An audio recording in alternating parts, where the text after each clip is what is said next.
দেখো মংলু কয়েকদিন রাগে চালের উপরে শুয়ে আছে, মনের দুঃখে বইয়ের সাথে ঝগড়া করছে। এই যে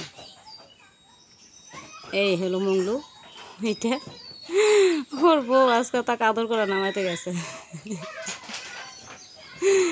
মংলু রাগ ভাঙা বাবা, দেখ বউ ডাকতে গেছে। মংলু রাগ করা বইয়ের দিকে তাকাচ্ছেও না।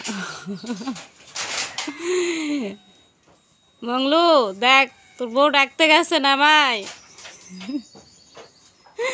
ও কোনোভাবে ওর দিকে তাকাচ্ছে না, এর কথা শুনতেছে না। এর বউ অনেক রিকোয়েস্ট করতেছে,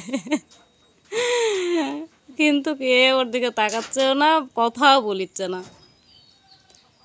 মংলু রাগ ভাঙা বাবা, আয় নামাই। ওর বউ অনেক চেষ্টা করতেছে ওকে নিয়ে আসার, আসতেছে না, অনেক রিকোয়েস্ট করতেছে, কিন্তু মংলু শুনতেই চান ওর কথা। এই তো রেগে গেছে, বউ এবার রেগে গেছে। মংলু এত রাগ করলে কিন্তু বউয়ের হাতে পিটুনি খাইতে হবে। নামায় কি দেখোস, রাগ মাগে নাই? হাই তোদের দুজনকে মিটমাট করে দিব। তোর বউ তোকে খুঁজতে খুঁজতে চলে আসছে, ঘর ছাড়া বেরিয়ে আসছে। আয় আয় বাবা, এত রাগ করিস নাই। তো রাগ ভাঙে না কোনোভাবে না।